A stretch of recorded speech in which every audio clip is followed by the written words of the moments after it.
the National Service to Employer pipeline. We know that here at the Aspen Institute we have something called the Franklin Project, and I want to introduce our Executive Director, Jay Mangone.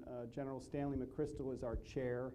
He came back from commanding troops in Iraq and Afghanistan and said for the first time in history, less than 1% were serving in our nation's military, leading to the complacent assumption that serving the country is somebody else's job, and went on to call for large-scale civilian national service. And we know the power of national service to solve problems in our communities, and the high school dropout problem or conserve rivers and parks. We know the power of national service to help heal our fraying communities in places like Charleston and Ferguson and Baltimore and all over this country. How do we bring people of different backgrounds and races and ethnicities together in common purpose, but also to kind of move from an easy citizenship to a stronger sense of citizenship, and being in this enterprise together at a time when social and institutional trust are at historic lows.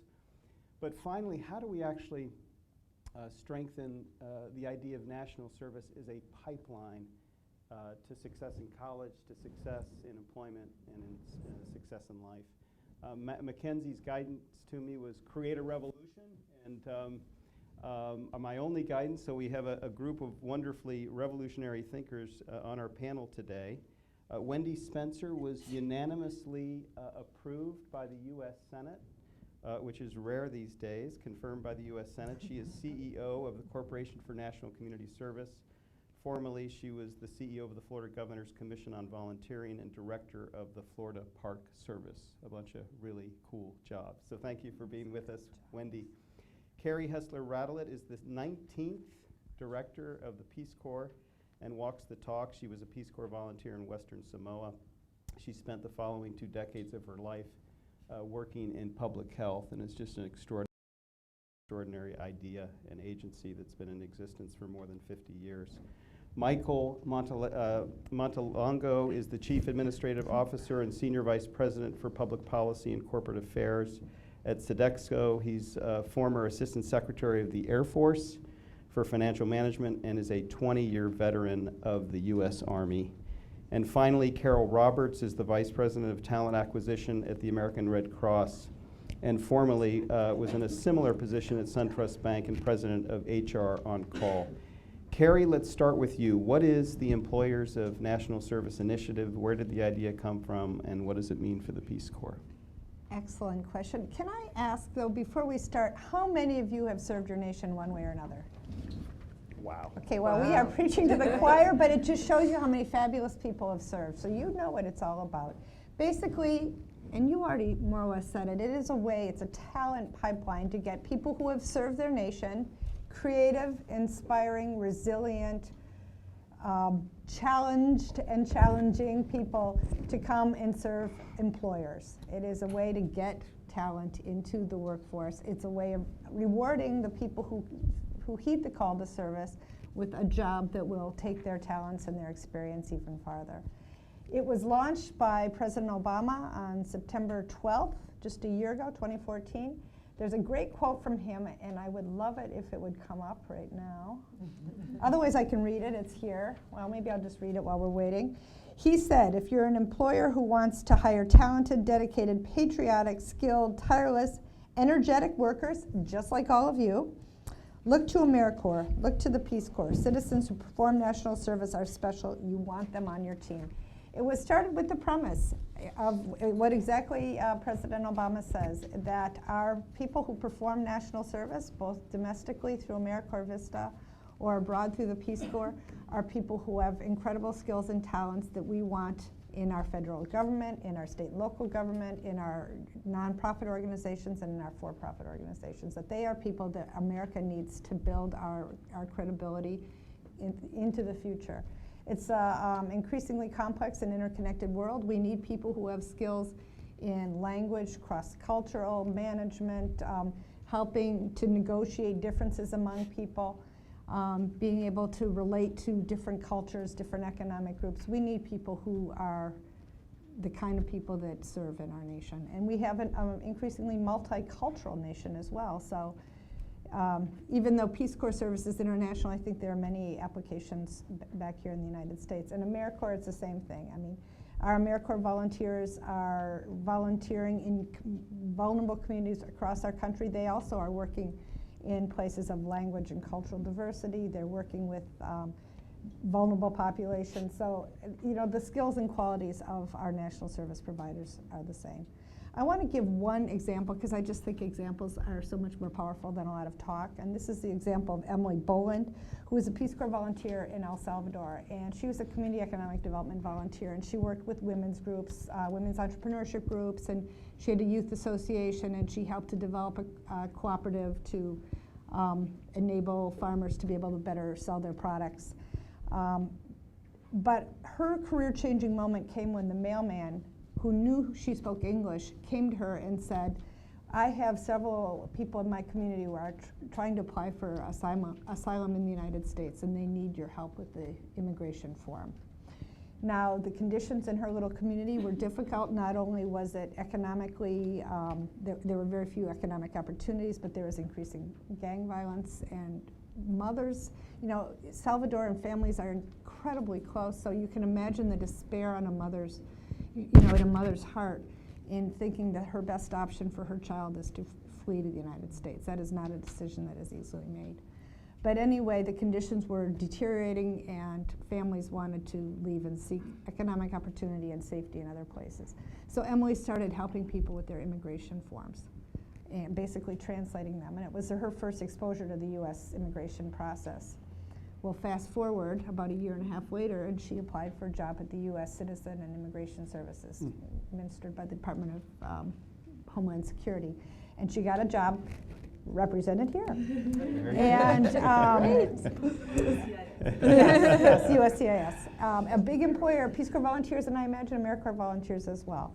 Because our volunteers have the language, they understand the conditions that people are fleeing from. They also have compassionate hearts and friendly faces, and that's what our USCIS wants to show to the world. And, and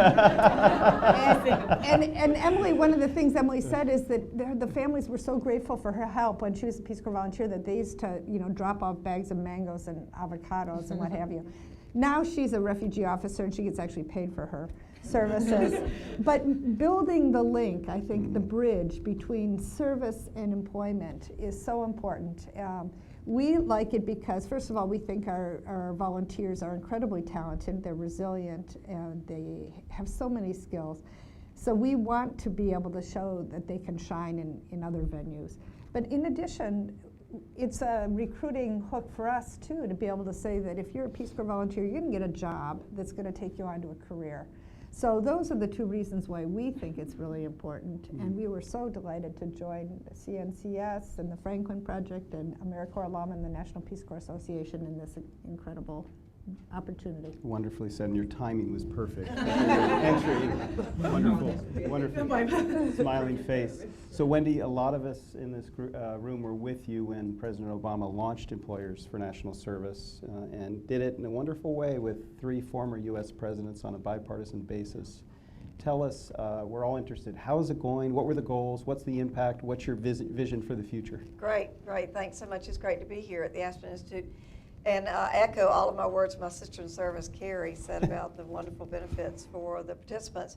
And we had just a handful at the announcement a year ago, almost to the day, but great net brands like United Way of America, American Red Cross, Comcast, NBC Universal, Disney, CSX Railroad, just some wonderful to get started in the initiative that said, we actually like the benefits of hiring AmeriCorps alums and returned Peace Corps volunteers. We think they make great assets to our team.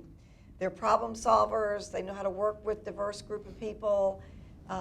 They persevere. They have this sort of mission above self mentality, right? Organization above self. They place that first, and that's what employers are looking for.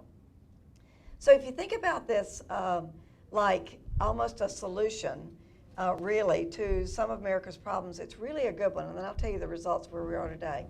Think about some of the problems we have in America right now. Many of our employers are having an aging workforce, so they need to bring in young people and attract young people into their workforce. A lot of our return Peace Corps volunteers and our AmeriCorps alums are young. So that is one way to diversify your workforce as far as age. If you're looking to recruit Americans into jobs that are sometimes difficult to recruit, this is a good sector to go to because they're serving in so many different areas. For example, teaching. We need more male teachers in America. We need more good teachers in America, quite frankly. In some pockets, it's really a big problem. This is a wonderful way to do this. A principal one time told me that she told all of the principals in her entire city of Miami, if you have AmeriCorps alums who have served in a school in your stack of job applicants, hire them because they have spent a year in our schools and some of the toughest schools. They know what they're getting into, they know what to expect, and they've had some real life experience. So it's really good for that as well. If you want a diverse workforce, you really want people from different walks of lives, different races, ethnicities, religions. We're very, very diverse. So you can see where I'm going. This is a really good solution to some of America's hiring situations. Now, there's two reasons that two problems employers are facing. One is they have a lot of applications in some cases, but they need to qualify them. We believe Return Peace Corps volunteers and AmeriCorps alums offer something very special, so that if you've got a big stack and you want to call that down a little bit and you're looking for character, looking for heart, looking for those qualifications I just mentioned, this is a way to do it. If you actually need to grow your applications, maybe you're in a part of the country, maybe a rural part of the country or a country that you really need to attract people, this is a way to grow your applications because on the website, AmeriCorps alums and Peace Corps alums are looking on our websites to see where they are valued, and they're going to apply for you. So today, we started out with about less than a dozen employers of national service who said, I really want to join this effort and I want to recruit Return Peace Corps volunteers and AmeriCorps alums. Now we're at 242 today, and these 242 employers represent 1.4 million jobs. Many of you have a lot of openings right now. So we've made great progress, but more work to do. Well done, Wendy. That sounds like good progress. Michael, you're at Sodexo. You've been a 20-year veteran in our military. How do you see the intersection between the marketplace and what it really values and needs and the relevance of national service alums? Well, I think, and by the way, thank you for the opportunity to be here on the stage with some very distinguished folks.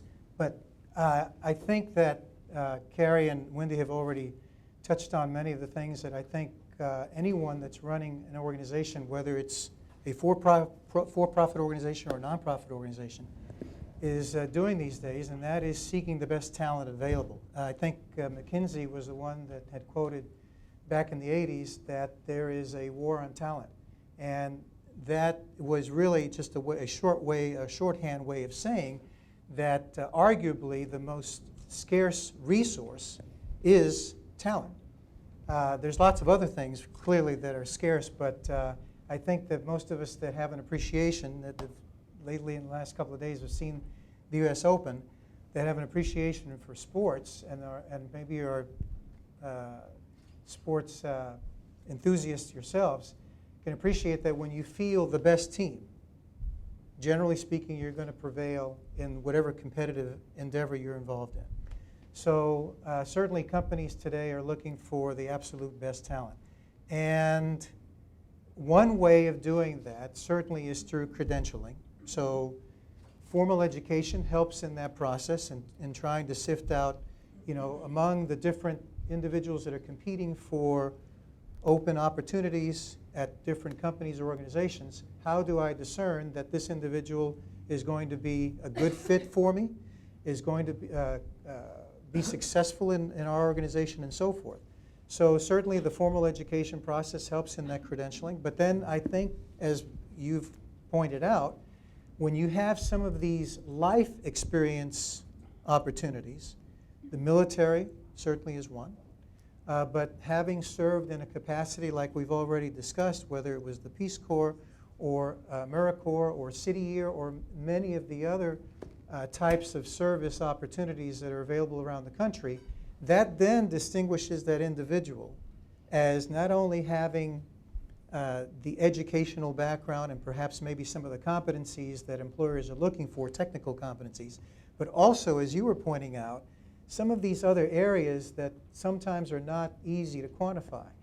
I'd like to say that all employers are looking for smart, skilled, and successful young people, certainly, but I think what's going to differentiate a young person coming in to the workplace is someone that's also dedicated, that is disciplined, and decent. In other words, someone that has character, someone that is selfless. In the Air Force, you mentioned that I did a stint as a presidential appointee in the Air Force. The Air Force and all the military services have sort of their mottos. The Army that I served in, duty, honor, country. The Air Force says integrity first, excellence in all we do, and service before self. So whether you do it in uniform or you do it in a civilian capacity, like the ones we've just talked about, what that indicates, what that conveys to an employer is that this is an individual that not only is competent, as I was saying, smart, skilled, and successful, but also somebody that can engage with others and puts others ahead of themselves. You know, the whole servant leadership concept. So having served 2 decades in uniform and then in a civilian capacity, and then now being in the corporate world, I have a great appreciation for individuals that have that sort of finishing opportunity beyond just the formal education process. That's very compelling. Brilliant. And from a leading employer, I want to come back to this idea of credentialing and badging, because I think it's, represents sort of a new big idea for national service, and push that further. But Carol, from the perspective of a leading American nonprofit, how do you see this initiative? How can we make it more effective? And what are your thoughts to make that impact greater than it is today? Well, thank you. And I think all the points so far brought out are terrific. In terms of sort of representing the employer side of the equation, we are a nonprofit, but the American Red Cross is a huge nonprofit with reach across all states, territories, and even internationally. And I think I echo much of what Michael said, which was, really looking for people that are, smart, nice, decent, and the skills for the future that we're looking for is really what can you bring in terms of true competencies here. And I think what is so great about service organization is that you're building those competencies in the service that you're doing. And then how do you translate that to employers, whether it's nonprofit, for-profit, or whatever. But those are the key competencies that we look at is teamwork. In the Red Cross, we'll call it mission above, but in the corporate world, it could be, what the top goals are for that particular for-profit company. Those are all things in terms of building those competencies that folks would have gotten in a service or national service organization that they can bring to bear immediately.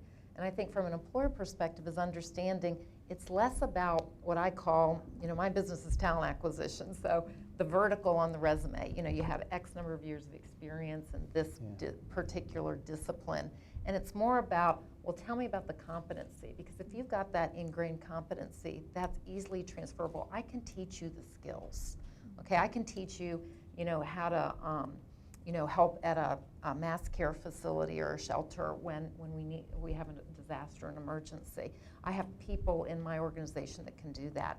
But what I need are folks that understand the mission component, the goal, the getting it right, the service piece, and I think that's what people bring from national service organizations, and it's helping not only the young folks that are in the service organizations understand how to translate those skills to employers. That's critically important, and at the same time having the employer understand those competencies. So really helping to define the match between the two organizations and how to do it, and then helping employers understand how do we look for those folks, how do we make it easy to make the connection. I think that's one of the critical parts of the equation and what we need to really focus on with the initiative. Yeah. I just want to say, what we do in the country, we value, we express our values, and just seeing the parade of 240 institutions who are employers, who are now saying that national service is so valuable, we're stepping up to do the following concrete things to make that a reality in terms of a pipeline into our place of employment. We have two individuals who are in the federal government, and I would love for you to share reflections very concretely on what is it that we can do at the federal, state, and city levels concretely to bring this dream of, most of the people in this room have served their nation through national service programs or in other ways, and how do we translate that effectively into a pipeline to, capture this talent for our workforce? Carrie, you want to start? Sure, I'll start with federal because I think I have more experience in that area, and you can maybe Sure. speak to state and local. We did one important thing a couple years ago, and that is we created a new office that we call the third goal in return volunteer services. So we have three goals, just quickly. One is a development goal to help the people of interested countries to achieve their development priorities. Our second goal is to promote a better understanding of Americans on the part of people served. And then our third goal is to bring the world back home and to teach Americans about other countries and to build strong relationships. So we, for the history of our agency, for 50 years, we had no formal part of Peace Corps that was devoted to that last goal, that third goal. And so we just 5 years ago created this new office, and headed right now by B.J. Wittstein. But as part of that, we included our return volunteer services, which is all of our career services. And I think for us that was really important because we have an office that is entirely focused on employers of national service now. So that's number one. Second of all, that organization, that part of our organization has worked very closely with other federal partners to help inform them about non-competitive eligibility, which is what Return Peace Corps volunteers have. So after 2 years of Peace Corps service, they get non-competitive eligibility for federal jobs, actually in state and local as well, which means that they don't have to go through the regular sort of formal announcement and review process. If you have a job opening and there's a Return Peace Corps volunteer who meets your qualifications, you can hire them with very little paperwork, basically. It's sort of like doing an internal hire. And it's very easy. And so one of the main things that they did from the very beginning was to educate other federal agencies about non-competitive eligibility. And they have been really rigorous about that. We have career fairs many times a year in all parts of the country, and we always invite federal employers. The other thing we've done working with the National Peace Corps Association is we've created Return Peace Corps volunteer employee resource groups within federal agencies. So I think, BJ, you said 21 agencies had, federal agencies? About-ish. Have Return Peace Corps volunteer groups. And many of them are hiring managers themselves. And so, I think one of the most important things we can do is mobilize our own base. Yeah. And then the last thing is that BJ and his team work very closely with our return volunteers to help them market themselves.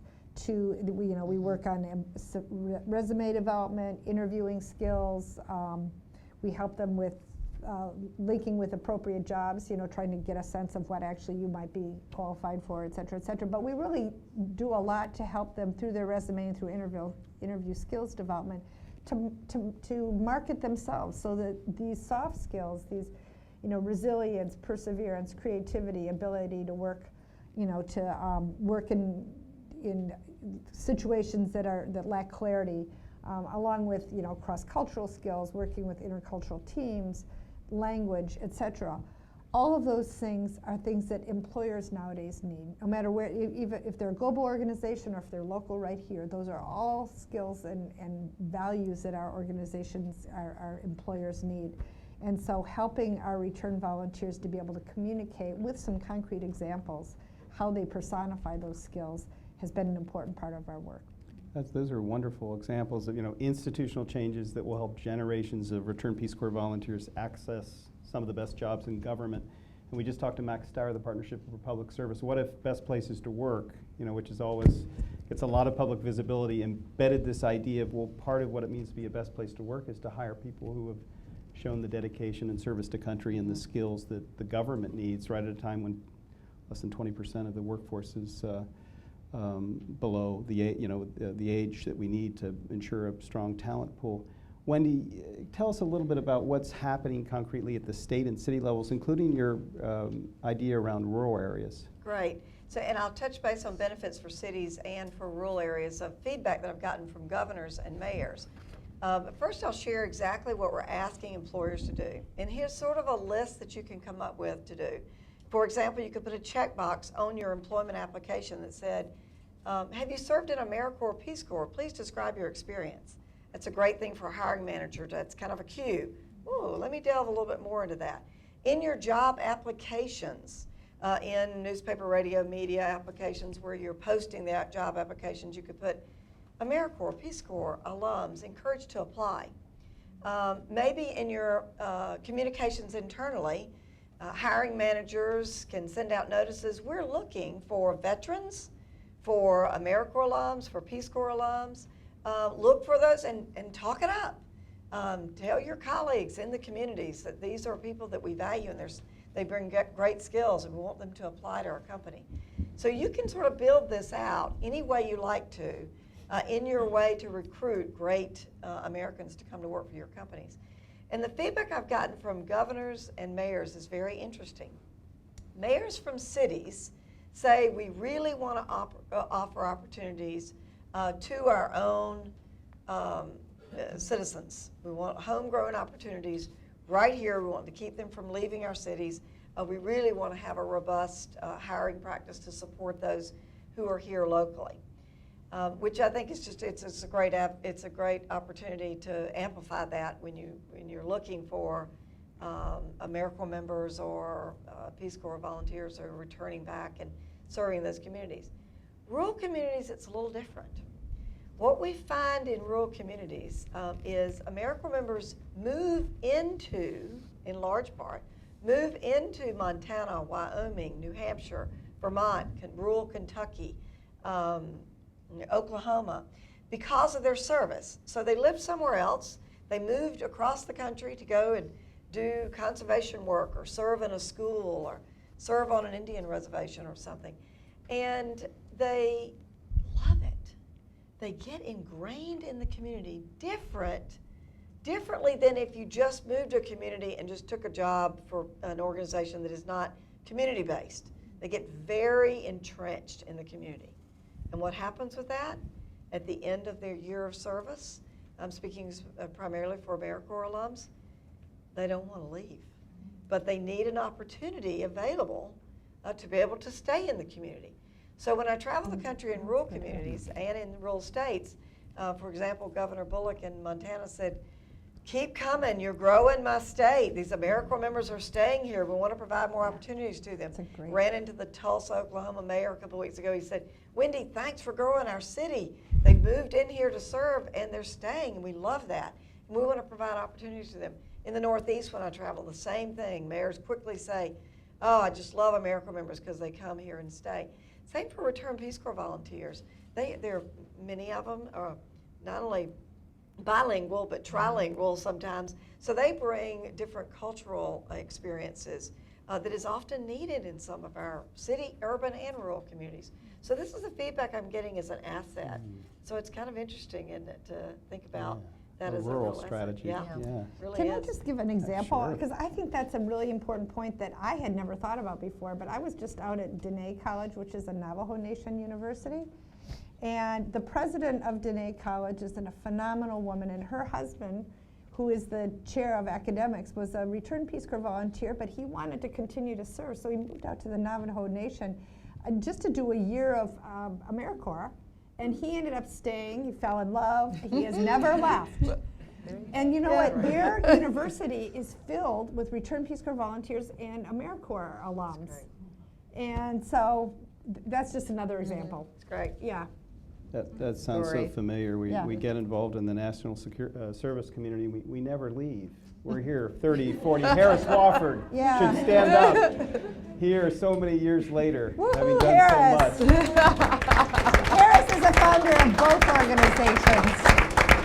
So let's open it up to the audience and get your involvement for this wonderful panel. Questions, comments, thoughts from employers, from those who work in the federal government.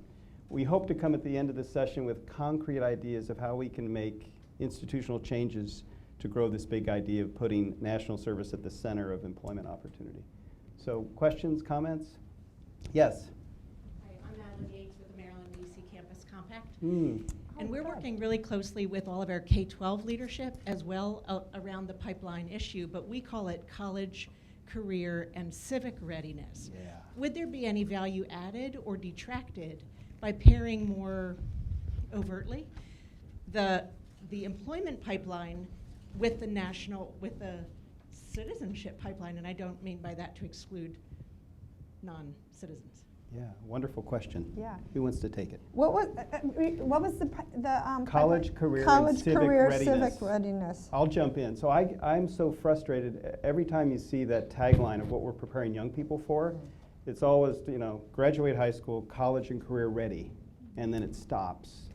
What about, when you look at every state constitution in the United States, including the Commonwealth of Massachusetts, which predated our federal constitution by a decade, it put educating for citizenship at the center of what we were supposed to be doing as a people. So I love your comment. I think it should be central to what we're doing. And we'll talk a little bit about this. I love it, too. Lumina and Joyce supported service year translates into course credit in college, and then to a credential and a badge of value to employers. And those are big ideas to sort of institutionalize your wonderful expression of the idea. Carrie. Well, I just think it's a fantastic idea, too. And I also just want to say that College Compact's a great network, and I think we really need to be working with networks that share our values.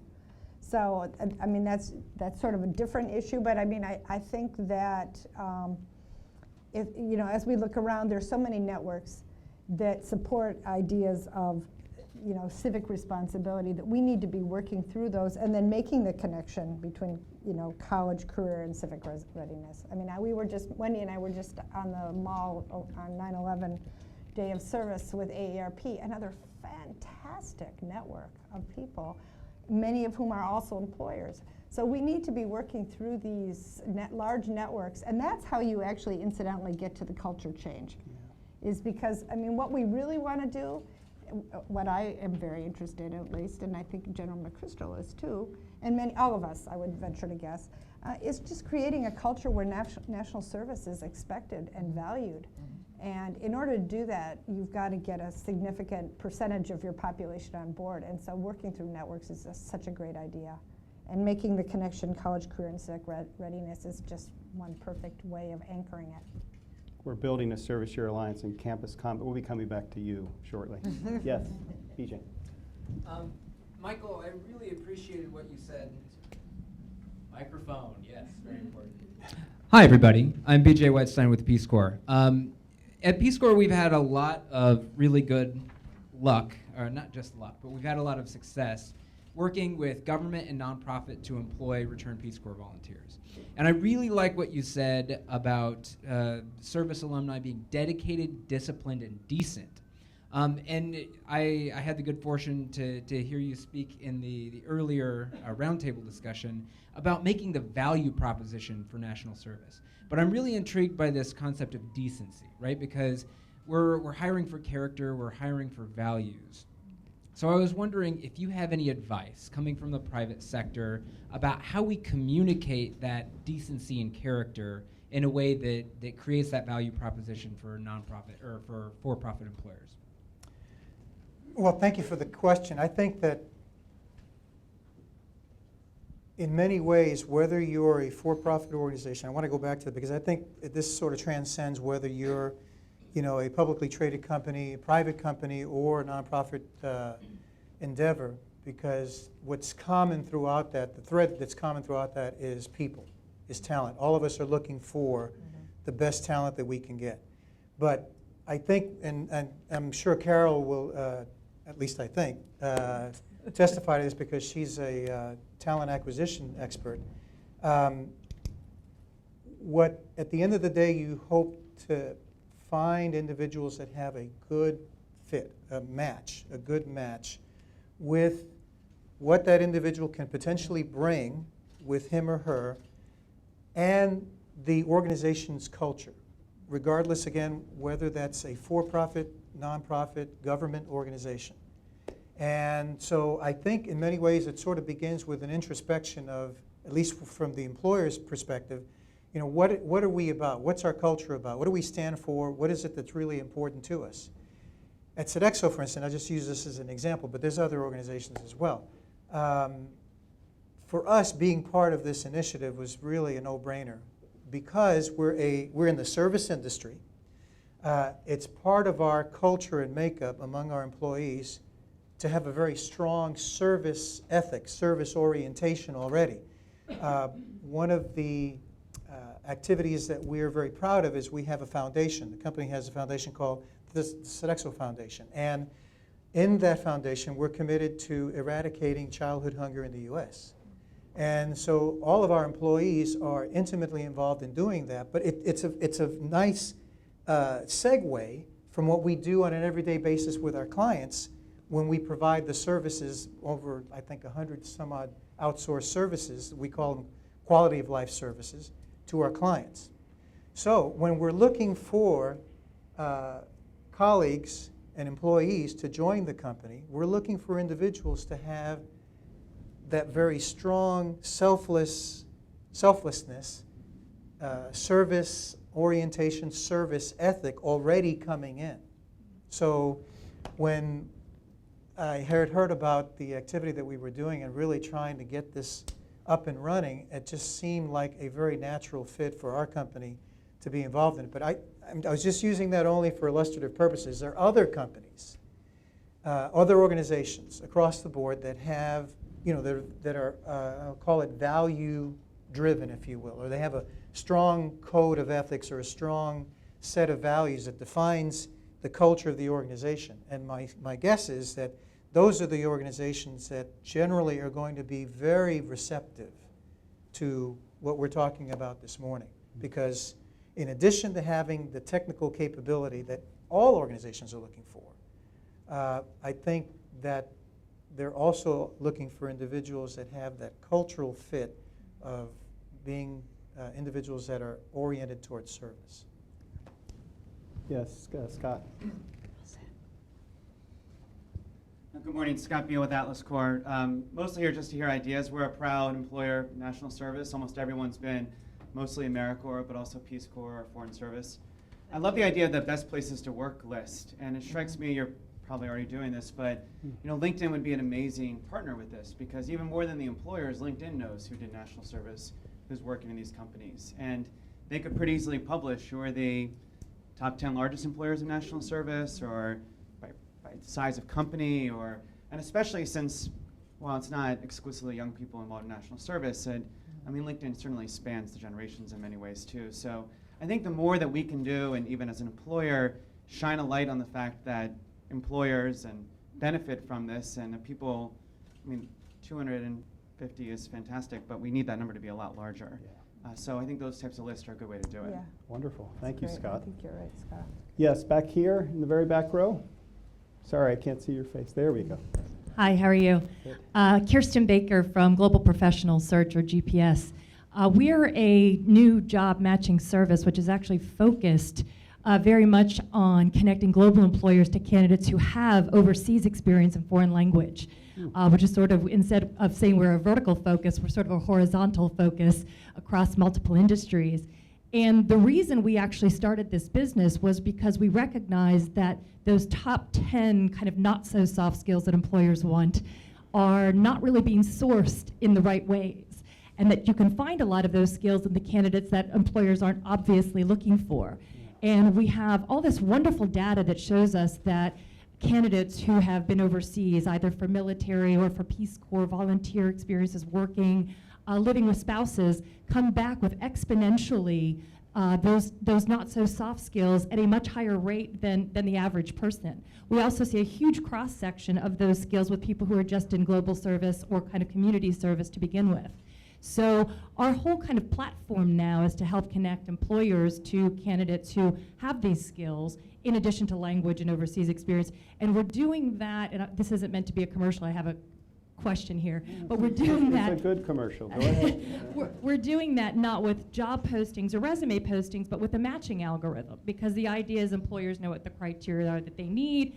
They don't need to go searching for candidates. They can be told what candidates kind of fit those criteria. We're asking about character, soft skills, et cetera, to help match those things together.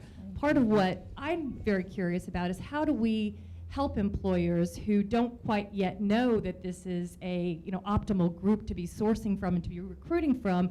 What's the message that we can send to them to really show this is such a spectacular pool of candidates for you to source from for everything that you think you need.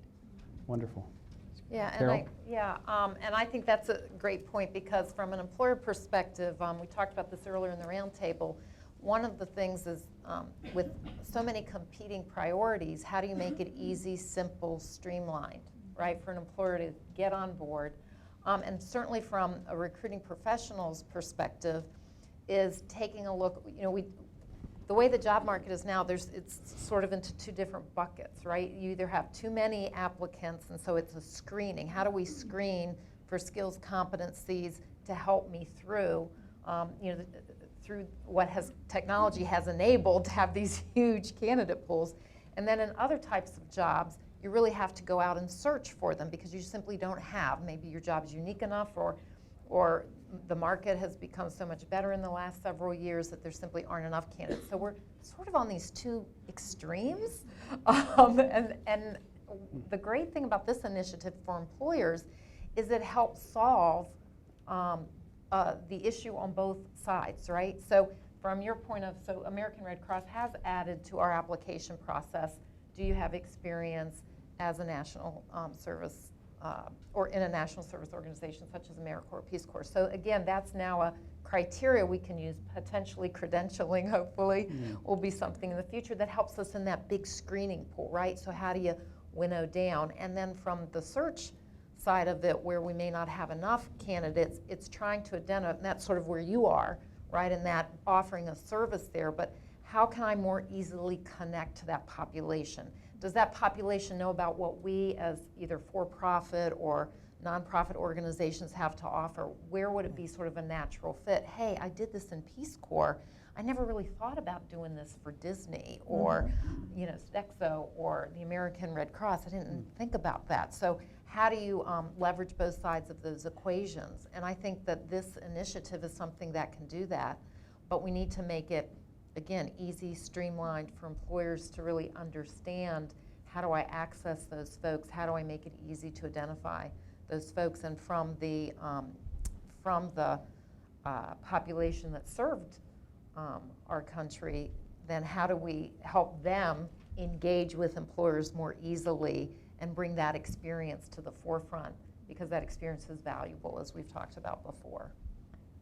And I think this is where our group here needs to be working really hard too, is to make sure that we promote employers of national service. First of all, so that employers will see the benefit, because they're being recognized as someone who recognizes these qualities that make for good talent. But that people who are talented, who have served and have all the skills that they are looking for, also come to them, because it's the highway. It's the highway, right. Yeah. So I mean, you need to be able to attract those people, but unless people recognize that you're looking for those skills, they may not go there. Right. And so I just think that the more we have, the more it's going to happen. There'll be greater visibility, but we need to make it happen. Yeah. We need to get more of these, I think especially large employers, global employers, people who recognize the value. I mean, there are lots of Fortune 500 companies that come to us and say, we want you to take our employees for 2 weeks or a month so that they can get your skills. And we say, well, how about you just hire Peace Corps volunteers? They have it from the beginning. It's much cheaper. Right. Literally, I've had organizations come to me and say, we will pay you $40,000 if you will take our, executives and let them work alongside a Peace Corps volunteer. They recognize the skills that Peace Corps volunteers or AmeriCorps members have. So now we have to make it easy for them to sign up. And I do think that, you've heard it now from two for-profit corporations. We have to lower the barriers. And I think, while we want to make sure that we are following up that people actually do you know, do what they say. They make a commitment to hiring people. But I think my belief is that the results will so speak for themselves that if we make it easy enough and they start hiring people, they will see that they make fabulous employees, and then it will just happen from there. Yeah, I love that. So what's it going to take? What's it And going to take to we've lower gotta those grow- barriers? Yeah, we do. We have to grow the message and get the word out, because there will be some employers that won't know, how does international service actually translate back to my company? So we have to sell that message and all that. And then what exactly is AmeriCorps?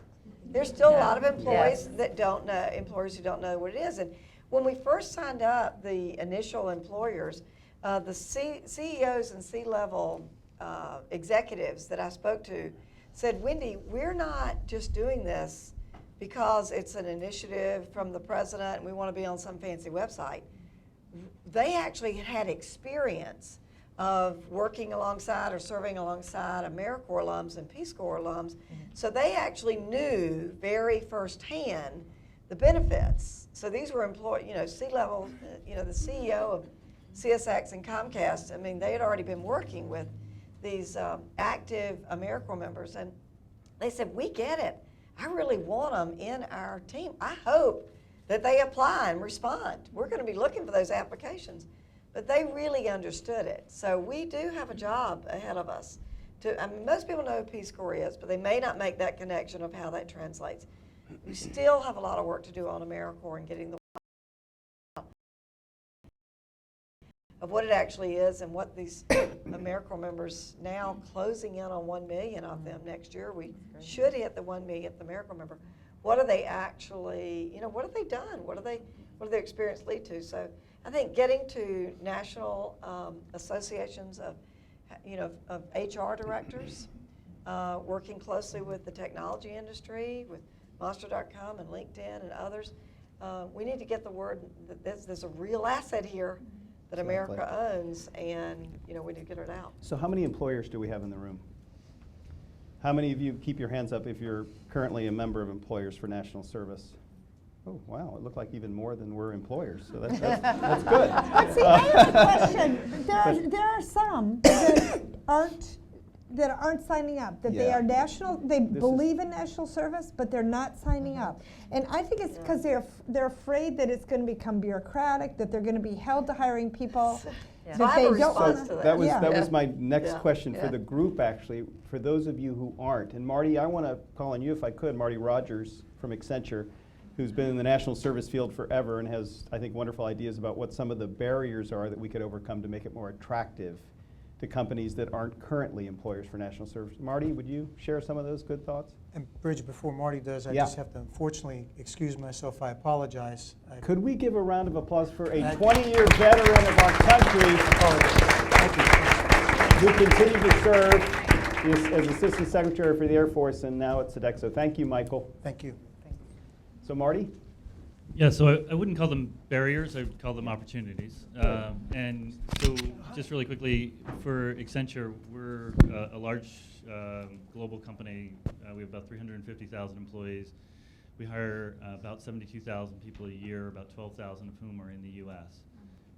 We have begun to go down this path. I've been trying to push us down this path around employers for national service. I think that one of the first key things was, for us, the more that we can move towards a playbook and something that's really simple and easy for us to follow, and it kind of here are real examples and There's a constructive start to examples, one. and we have Yeah. a start of one now, which is great, will be helpful to us.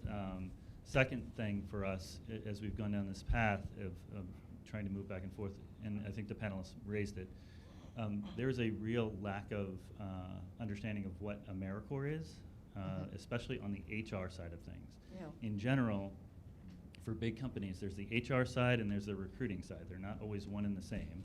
And the HR side of things is, I'm going to generalize and forgive me for that, but they're generally older and they generally are not as much in tune with what's happening on college campuses, with what's happening with millennials, et cetera, et cetera. So all of our recruiters, when you talk about AmeriCorps, Peace Corps, Vista, et cetera, they know exactly what you're talking about. They know Teach for America, they know City Year, they know Public Allies, they know all the different brands.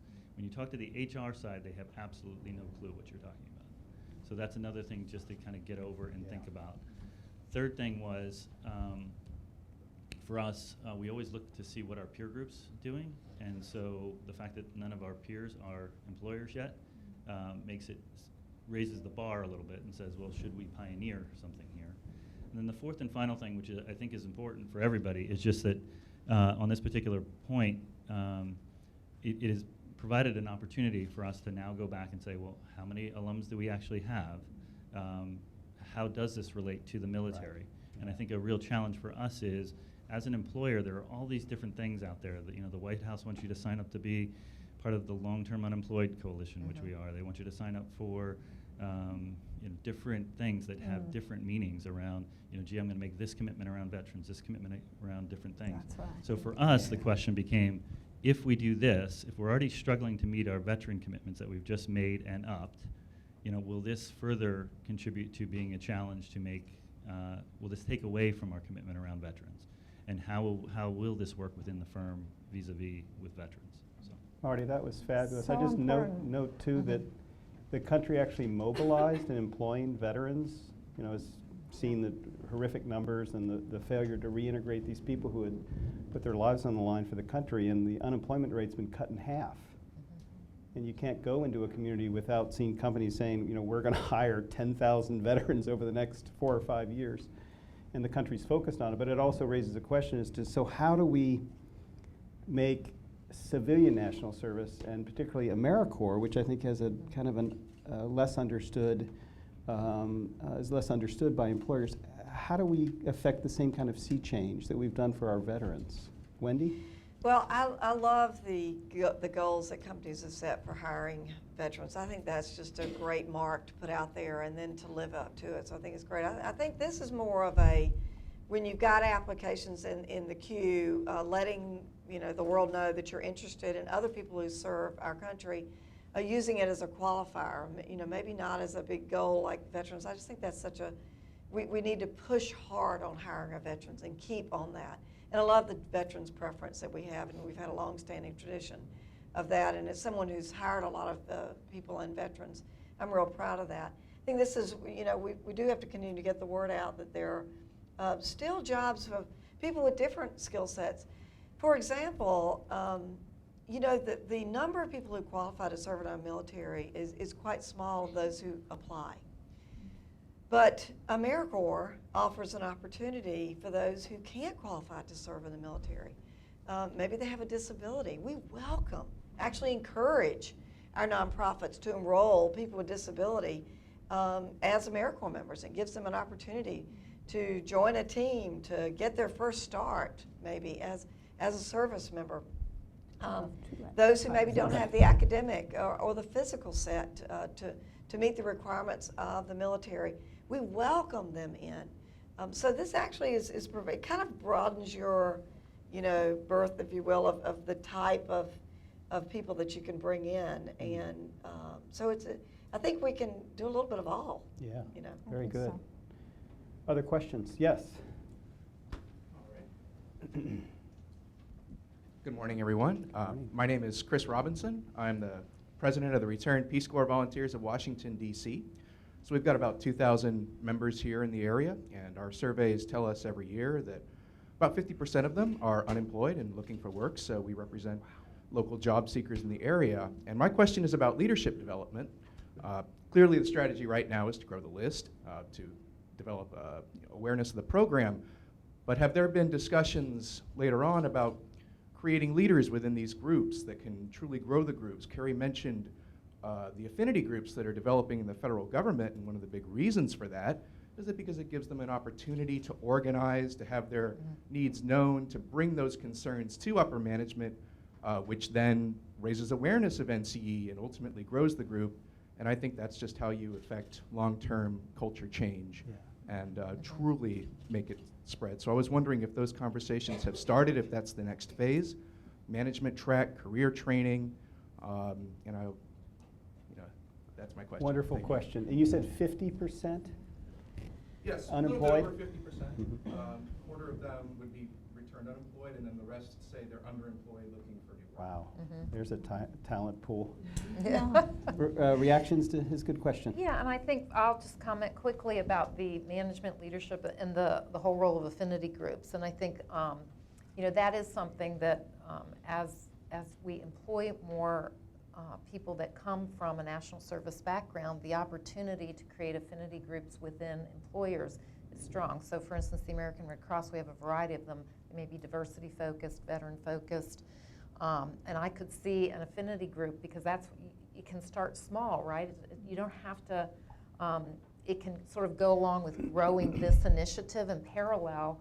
From the employer perspective, here's something that you can, if you sign up to do the initiative, then also being able to provide some support from folks who maybe have either affinity groups or can start affinity groups together within that organization to make that, get into the culture of the company, make those transitions, and then how do I get into leadership positions if that's the career track, et cetera. So how do I do some personal development that helps me make those transitions from, a volunteer type national service experience into either for-profit or more of a corporate background. But I think that's an opportunity in terms of, at the same time we're pushing signing employers on, having an employer toolkit to be able to say, here's a couple of things that can be done as you start bringing national service volunteers into your organization that will help enculturate them much more quickly and see the value, translate the value even more quickly for the initiative. Well, I think that's a great issue to bring up. And I'm going to quote Gail McGovern, the President CEO of American Red Cross, who Carol works for. When I first met her, she said, Wendy, these AmeriCorps alums, I want to hire everyone I can get my hands on. They are fantastic. They bring great leadership skills. They know how to take charge. They manage volunteers. They just come to us with this skill set that we actually need as our employees as well. So when you take on a grant from us, and I'd love to hear from Carrie too, but when you take a grant from us, you have a couple of purposes. One is to solve problems in the community with human capital support, Americans who are willing to serve a year of their life. But the other is to invest in the actual individual. That's actually part of our requirements, is that you invest in them and give them training and leadership development skills, hard and soft skills, that when they leave their year of service, they are a better person and better prepared to move forward. A longitudinal study that was done showed that those who served in AmeriCorps were more likely to volunteer than those who did not serve in AmeriCorps. Are more likely to vote, more likely to be big citizens, if you will. And those are sort of some of the natural leadership skills that are really well. And managing volunteers is not easy. It takes training. Yes. And many of our AmeriCorps members, that is part of their training, is to manage volunteers. A lot of that is directly transferable into a job. Nicely said. Other questions, comments? Yes, Katie. Hi, my name is Katie Wolfgang, and I'm the Chief Service Officer in Philadelphia. And I wanted to just share a short comment and get some feedback on your thoughts. One of the reasons why I think employers of national service is so important is not just that it will strengthen the pipeline from service to employment, but this pipeline into service. Mm-hmm. And so 20 years ago, when I was looking to do a year of service, my parents, who were first-generation college students themselves, were not excited about that idea because I had finished college. They wanted me to get a job. They didn't understand the connection. But I saw, and my peers saw, that that was precisely the way to kind of jumpstart my career. And I think folks who are in college now, especially colleges that have a bigger and bigger national service and Peace Corps community, see that very clear. They love their community, they want to serve, but they also really know that's going to get them a job. So I think as we are emphasizing national service for opportunity youth, they also want to serve. They just don't say that first because they desperately need a job. And so my question is, how can we use this momentum to help brand the service experience so that people who have tremendous skills and want to serve their community can also see that they can meet that real need for a job, and particularly for folks who will do that between maybe finishing high school and getting post-secondary of some kind, and how can we work with employers who are looking to employ precisely those kind of folks? Great question. Carrie? Yeah, thank you. I think that's an excellent question. We have found the very same thing. Actually, we were contacted, let's say a year ago, by Florida International University. It's one of the largest Hispanic serving institutions in the world. You probably know it very well. Yes, very well. It has the word international in it, and 80% or something of its student body are first-generation college attendees. Many of them are recent arrivals themselves, and very few go overseas. They don't go in, they don't do study abroad, they don't go into Peace Corps, even though many of them are interested in international careers. And a lot of it is because of exactly what you're saying, is that families who, especially those who have struggled so hard to get their kid into college or struggled so hard to come to the United States from other places, the last thing they want is for their kid, after this expensive college education, to go serve. Yeah. And so what we have done is work with them to talk about the benefits of service and how it does lead to a job and a career. In fact, it can jumpstart your job. And so we've done this in several ways. We have created Facebook pages that are different, both different geographic regions, and we include family and friends. Basically, these are Facebook pages for family members, places where people who want to serve in the Peace Corps, want to study abroad, can go to a Facebook page of other parents, and the parents talk about how important international service or international exchange has been for their young person, their own family member. And so we let them communicate that message. And then we have, you know, then we are, that's one of the main reasons we're a proud supporter of Employers of National Service. We're connecting with that as well. And we do, you know, testimonials and what have you. But using technology, we have been able to connect families with, and we have African American family Facebook group, we have Asian American, we have different Facebook groups that will work with families to help families feel comfortable with their child's decision either to do service or to go overseas. Wonderful. So we have a great new solution in a publication that we published on some research over a year ago called Volunteering as a Pathway to Employment. Here's what we found out. We've known for years that volunteering can lead to, indirectly or directly, to jobs just from our experiences that we know people have shared with us. But there was never any concrete research that actually stipulated that it was statistically an advantage. So we studied this and published the report, and here's what we found. If you volunteer and you're unemployed looking for work, you increase the likelihood of getting a job by 27%. If you live in a rural community, that likelihood increases to 55%. And you can think about those rural communities, it's really hard. A lot of people vying for the same jobs, few jobs. So you really need an advantage if you live in a rural community.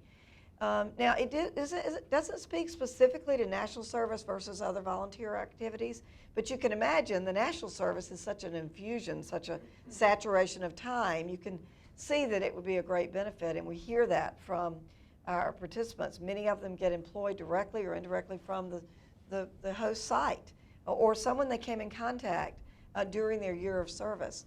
And they're out there. You can imagine if you were at home unemployed, not out in the community doing good, helping others, learning these skills, exposing yourself and your skill set to a network of people, it would be, you know, a disadvantage to be at home versus others. So I think we need to get the word out, Katie, more about the fact that service actually now, statistically, can lead to a job, and it can give you an advantage over others. Well, it's a huge networking. I mean, if you think about getting a job, you know, whether you're using your alumni network at a college or whatever like that. I mean, being in a volunteer organization, you expand your network exponentially. So you know, the whole LinkedIn phenomenon, you know somebody who knows somebody who knows somebody. And I mean, that to me is one of the great advantages of going into a national service volunteer organization. Great answers. Other comments, questions? Yes. Microphone for the woman here behind. Hi, I've got two hats here. I'm Jean Parcher, and I'm the president of the Northern Virginia Return Peace Corps Volunteer Group. But the other hat is I work for the Department of Interior's International Technical Assistance Program, which we, you know, desperately love people that have international experience working for us. And I kind of want to echo what Marty said, is that, you know, it's a very arduous process for both the hiring manager and for the candidates to get hired in the federal service right now. And having this 1 year, you know, non-competitive is great. But I think that what needs to happen is, you know, a lot of the managers don't even remember this, that there's a 1 year, and the HR office doesn't understand the process. So there's a missing link there. And also the 1 year is not always long enough because Yeah. sometimes the federal process for hiring can take longer than a year. Yeah, no kidding. Sometimes. And we have a lot of volunteers that come in and work in our office, not Peace Corps volunteers. I'm just saying volunteers graduating from college that say, I just want the experience. And then we have to figure out how to hire them. I'm just thinking right now I need to be in contact with Chris to be able to have a way for, my director to put out these announcements through, the RPCV Washington with all these unemployed returned Peace Corps volunteers. But what I think would be really good is if the affinity groups, the federal affinity groups, could work with Peace Corps and the third goal to come up with really what are the guidelines and how do you speak to the HR, human resources part of the federal government to let them know about this and how easy it is. And then also work within, the hiring managers so that they know to reach out to volunteer, national service pipeline here, and especially Peace Corps for my experience. So smart. We're so glad we had this forum so we could bring the Return Peace Corps Association leaders together to get something going. Max Steyer, we just talked to him about, and they're working on transition plans for the next president, and how do we embed the sense of national service as a talent pipeline right at the time when the federal government, needs more talent and younger talent than ever. Given in lots of agencies like your own, there's a lot of the talent's going to be retiring. So one idea that emerged this morning was, go to the HR officers, both in the federal government, to educate them on the idea of what national service is and the suite of skills that it represents for employment opportunities. But then also go to the private sector and their national conference. So we're going to try to do both. So thank you for lifting that up. Other comments or questions from, yes? Hi, my name is Chad Ryerson.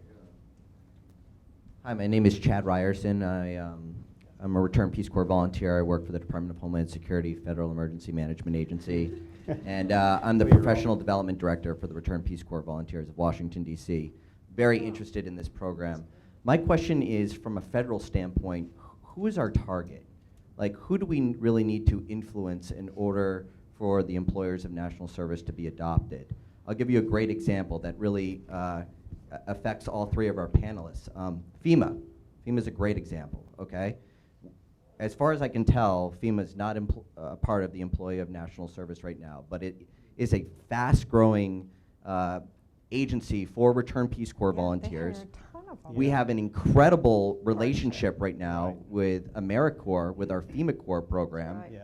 And as you know, with the American Red Cross, you guys see a lot of our talent jump ship from FEMA eventually Bring them on, baby. to come and work for you. Yes. A couple of executives recently have done that. Yes. So my question is, who do I need to influence at FEMA? Is it Craig Fugate all the way at the top? Is it Corey Coleman in human capital? Who really calls the shots from a federal government standpoint? Good, wonderful question. Well, no, they may not. I don't know if they're officially on board or not, but they are unofficially on board because they are hiring a lot of ours, and it goes to the. And let me talk a little bit about the age diversity, and this is what we saw with FEMA Corps. We entered a partnership with AmeriCorps and FEMA to start a new program where we're enrolling today 1,100 young people 18 to 24 in this particular program. It's that age group to serve in FEMA Corps, and they report to 5 different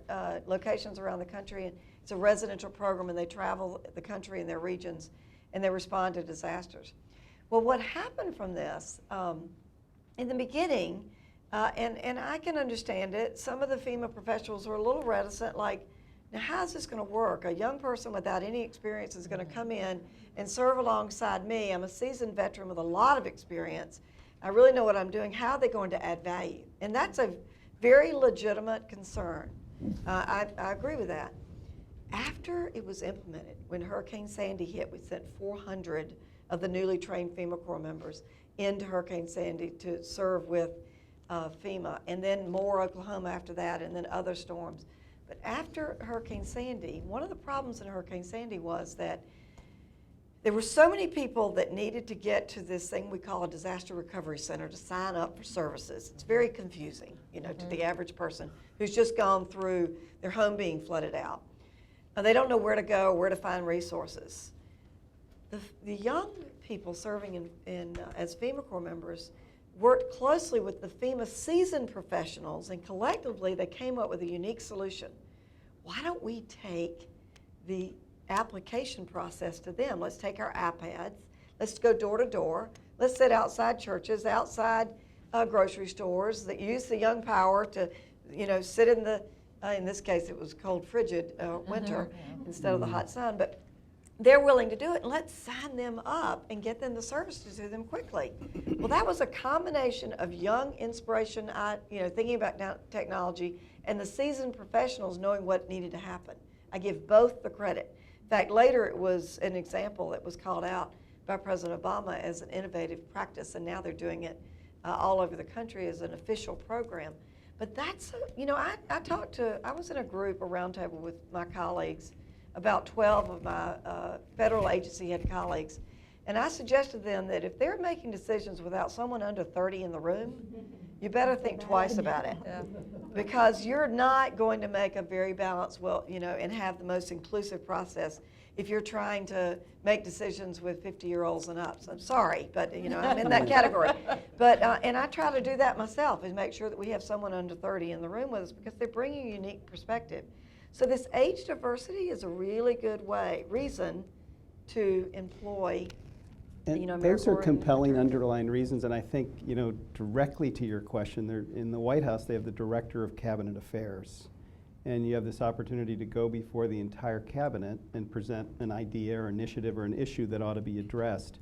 And I actually think the marriage of going to the Director of Cabinet Affairs in the White House, probably with OPM, maybe even GSA for some of the contracting, to socialize this idea. And then having, FEMA emerge and say, we've got the FEMA Corps, look at its value.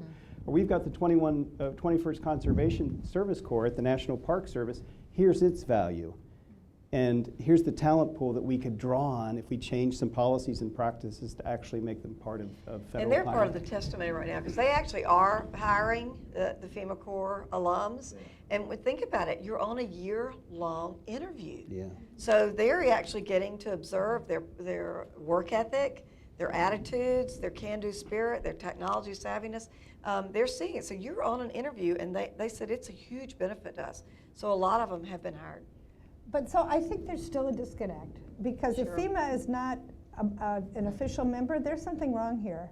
So I think that's- we need. yeah, I that's think my we need to go before cabinet. Right. I know. I think we need to go Yeah. before cabinet affairs, and then I would be personally willing, and in a purposive, planned way, to reach out to 10 CEOs and 10 agency heads, and personally make this the topic of my conversation, because I think it takes agency leaders going to another one, because otherwise we can talk about it, we Yeah. can socialize it, but the real commitment doesn't happen. That's why Cabinet Affairs has started. You prompted a great idea. We'll follow up with it. And having the But agencies that have yes. stepped up to do it, and having obviously you there to socialize it, and then a little bit from the grassroots, FEMA Corps and some of the examples of its power, I think But that I is a think it brilliant needs idea. to be one more step. I think we do a presentation at Cabinet Affairs, but then I think we have to personally call on them.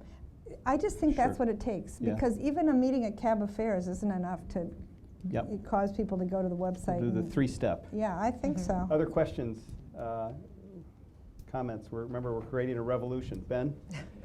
Head of AmeriCorps alums, Ben Duda. Good morning, everybody. Ben Duda from AmeriCorps alums. So a couple of thoughts, and then I'm actually going to invite a fellow alum to share a couple of thoughts as well. So first off, I think this is also a good opportunity for us to look internally and see what we're doing and what we're not doing to strengthen it. There's a lot of friends in the room. A lot of people raised their hands. Carol has yet to humbly share, but she shared with me this morning 1,400 new applicants in the American Red Cross system who have checked the box for being an employer national Really? service. Yeah, That's a that's profound great. number. Wow. But they've asked the question. Is your organization asking the question? So I think is leadership from all levels, whether you're a CEO or in attendance, or frontline staff new to an organization, are we an employer in national service? Yes or no? How do we know that we're being effective in this? Are we tracking this information? What can we do to ensure? And I think looking at ourselves, do our employers and do our national service alumni in our organization, do they stop at the manager level? Do we see them in the management team? Do we see them on our boards? Those are all places that we can say, as a community that we're raising our hands and we're showing that in multiple ways. We're showing that in our executives, we're showing that in our board. So I think that that's important introspection that we can have as attendees. I also want to invite Michael to share a couple of thoughts quickly. Michael's an AmeriCorps alum, Michael Amanazoo from Common Good Careers. So Michael's leading manager and executive level search in the nonprofit sector at some of the top organizations in the country. And so I think he has some insights in terms of what organizations are looking for as they're looking to hire talent, and maybe some guidance for us on what we need to solve this puzzle of going from a value proposition to really having it worthwhile for an organization. So I'm just going to pass the mic. Thank you, Ben. To Michael. Michael, welcome. Thank you and good morning. As Ben mentioned, I work for a recruitment firm which serves high-performing and entrepreneurial nonprofits and mission-driven organizations. And I think something you mentioned earlier was talking about the competencies. We use a lot of competency-based assessment. So I think that's a good way of demonstrating the value. I think there is this confusion about AmeriCorps and like what do you actually accomplish in AmeriCorps, what skills do you gain, and hiring managers see that as a barrier for understanding the value of that experience. But one interesting way and thing we're doing at Common Good Careers is working on demonstrating that value through competency-based assessment. So some of the top competencies or skills or soft skills and experiences that a lot of our clients are looking for are competencies and skills and experiences that are developed in AmeriCorps year of service. So for instance, project management or a outcomes orientation and things like that. I think it might be helpful from our end to map how those competencies are demonstrated in AmeriCorps year. And I think you might have noticed as you walked into the room, you probably saw the top 5 skills that AmeriCorps alums developed during their year. So I think there's that education piece of really promoting that from the AmeriCorps alum side, but also on our end as like a vehicle or a conduit to these high-performing organizations to kind of stress the importance of those skills and really do some education around how you're getting these tangible examples of those skills being developed during their year of service. Michael, that was wonderful. And we have to note the Lumina Foundation has supported the Franklin Project in working to translate a year of national service into credit in college. It actually worked with this organization that's been working for 40 years in these portfolio assessments. So how, what was it that you did in your service year? How does that relate to what you're learning in college? And then how could that translate into course credit? And we've had 4 winners who were in Drake University who won our service year in the Higher Education Challenge is giving 24 credits to students who do a year of national service. Now they also have some coursework, but it's an incredibly powerful model. Yes. And Carrie and I were just talking about, so the Joyce Foundation is supporting the development of credentialing and badging. And so if you're not already connected, we'd love to connect you with our service year exchange team that's looking at what are the competencies and skills that are developed in that service year, what's their relevance to different industries, and how can we create this pipeline in a way that you get a badge, you get a credential, it's part of your ability to get a job. Carrie, you had some additional thoughts. Well, I just was wondering, I wish there was some sort of common competency test or something, assessment that every person who served could take that would demonstrate that they have gotten those skills and they can take that to their employer, or it could be part of their resume. I don't know if such a thing exists, if there's something in the public domain, and maybe this is part of their credentialing. It's part of what we're maybe that's what we're doing. And now with Michael. Yeah, well, I think it's a great idea because I think one of the biggest obstacles is really being able to prove that you've got the additional skills that employers are looking for more than others. I mean, we're saying that is the case, that our national service members have something special. And so I think it would be important to be able to document that as much as possible. So thank you so much. You've been part of the revolution to re-envision what national service could mean in terms of being attractive in the first place to young people and leading to something that's not just about success in college, not just about success in a career, but as our Maryland Campus Compact official reminded us, prepares us to be even something bigger and bolder in a country that could use more people who are civic ready. So I'm going to ask each of our panelists if they want to take a minute to provide any final thoughts of wisdom or inspiration. It's not mandatory. Well, to find out more about this, National Service /employers, so certainly do that. And I'll give you a teaser on something to come. As I traveled the country, I've been asking host agencies of AmeriCorps if they hire AmeriCorps alums. The answer is oftentimes yes. Then I ask them a second question. Did you ever create a job for an AmeriCorps member? The answer is astounding. How many times? The answer is yes. So we are going to study this, and we're going to find out if it's statistically significant that jobs are actually being created because AmeriCorps members are serving and they are exposed to their experience. And the organizations who are hosting them find this experience so valuable, they want to create an actual job to sustain it. So stay tuned on that. That's going to be very interesting to see. Wow, national service is a job Job creation creator. strategy. Every That'd be presidential amazing. candidate Yes. will embrace it. Pretty That's big. amazing. Pretty That's amazing. big. Thank Yeah. you, That's Carol. great. Stay tuned. Yeah, I love that, by the way. So, well, we're obviously strong. We have a strong partnership existing with AmeriCorps now. We have about 400 every year annual slots. So we're an employer that is already strongly embedded in that project. But there's always more to do, right? So I challenge everyone here, whether it's in your current role that you have or somebody you know from the PTA or your neighborhood watch group or whatever, what is one person that you can go back after today and commit to talking to about this initiative? Because we know folks in every walk of life, and look for that opportunity because, you know, it's the power of one. Wonderful. Carrie, I think bring that's us hard home. to beat, but I really do that. I think that each of us is a force multiplier. So, I mean, I guess I just want to second what my sisters in service have also said, that each of us has a network of people who are friends and colleagues who are committed to national service and are also employers. So I think each of us personally needs to look deep within ourselves and think about whether or not we have people in our lives. It can be a small business, a small nonprofit, or it could be a major corporation.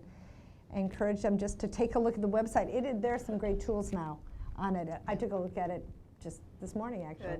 Good. So, I mean, it is more clear than it used to be, and there's really no reason why we all shouldn't be employers of national service. Wonderful way to end. And let me just say, you know, a lot of folks in this room have worked in the trenches on national and international service for many, many, many, many years, and I see a lot of familiar faces. But we do feel like it's a new day for national service, and I think one of the reasons it is a new day is that the Aspen Institute, under the leadership of General McChrystal and Walter Isaacson, stepped up and said, in addition to you know, going to the government and going to the president and getting, you know, large-scale commitments for growth in Peace Corps and AmeriCorps and VISTA and a new CCC for 21st century, why don't we go to the country and mobilize multiple employers and nonprofit organizations and higher education and look at the institutional changes that could be fostered that would forever embed this idea of national service and who we are and who we can become.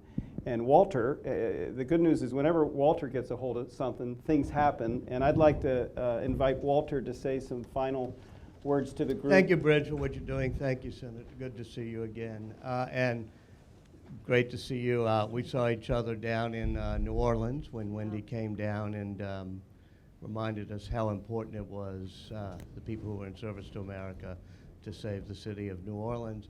I was at a dinner last night that Valerie Jarrett organized about both what the White House should do in its last year, but also what Obama should do. And part of what they were saying is it's going to be all about this type of thing of how do we provide opportunities for young people. Yeah. And the great thing about an expectation and an opportunity for everybody to spend a year in national service is that it brings people together across all sorts of socioeconomic lines.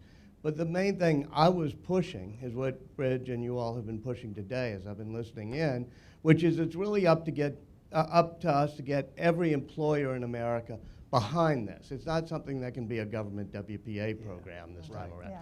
But if we could go around and say, all right, for the Franklin Project, for My Brother's Keeper, for whatever alliance we create between the Franklin Project and My Brother's Keeper, we're going to say that this company has stepped up with 100 jobs. This company has stepped up with 12. This, you know, Walmart has stepped up with 10,000. But it's a service year job where they're going to, you know, whether it's a bank that says you're going to be part of a corps that helps the underbanked in some areas get, you know, financial literacy, or whether it's somebody doing, you know, Code for America type activities. Whatever it is, we really do need the companies and the NGOs and all sorts of organizations to say, all right, we're there with you. We are going to create these service jobs. And early on when General McChrystal, Bridge, and others we were discussing it, there was a whole lot about how do we get people to want to have a service job. That's not the problem. No. Boy, is that not the problem. Right. The problem is giving them an opportunity to have a service job.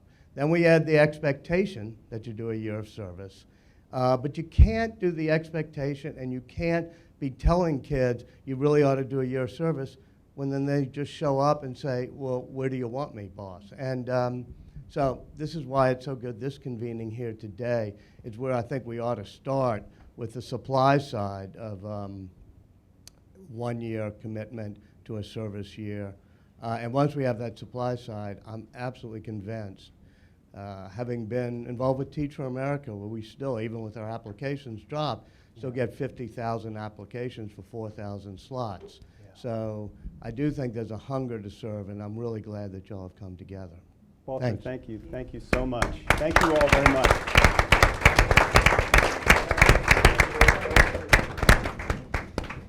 Thank you so much. Oh, you bet. Thanks.